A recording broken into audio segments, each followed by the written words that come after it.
లలిత వారి శ్రావణం ప్రత్యేక ఆఫర్ అన్ని బంగార నగలపై తరుగులో 1% తక్కువండి.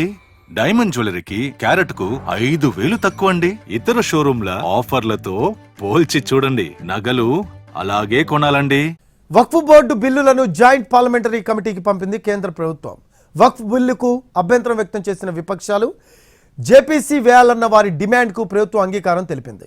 ఈ బిల్లును మొదటి నుంచి విపక్షాలు తీవ్రంగా వ్యతిరేకిస్తున్నాయి.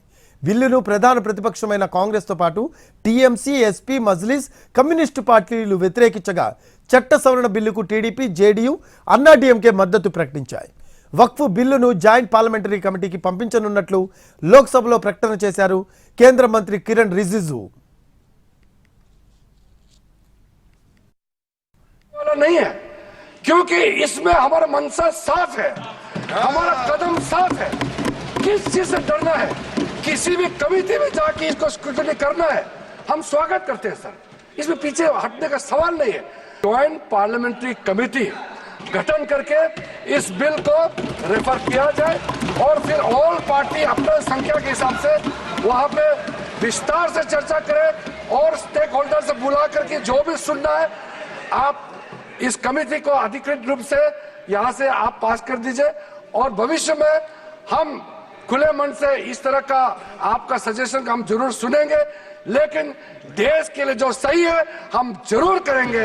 I rise to move for leave to introduce the Musliman Waqf Repeal Bill 2024. అంతకుముందు చర్చలో విపక్షాలు వక్ఫ్ బోర్డు బిల్లుపై అభ్యంతరం తెలిపారు. వక్ఫ్ బోర్డు చట్టంలో సవరణలు తీసుకురావడం ముస్లిం వర్గాలను అణిచివేసేందుకేనని ఆరోపించారు MIM MP Asaduddin Owaisi. Hindu endowment యాక్ట్ను సవరణలు చేస్తారా అని ప్రశ్నించారు ఆయన. కొత్త బిల్లుపై తీవ్ర అభ్యంతరం వ్యక్తం చేశారు ఆయన. Sir, are not public properties.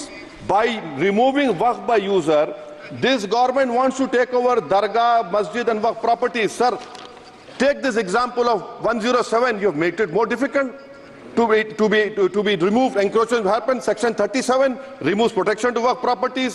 Section 40 prejudicial amendments. And the government is, sir, खत्म कर. गवर्नमेंट बोल रही है सर, मैं खत्म कर रहा हूं सर, आधा मिनट. गवर्नमेंट कह रहे हैं कि हम महिलाओं को दे रहे हैं.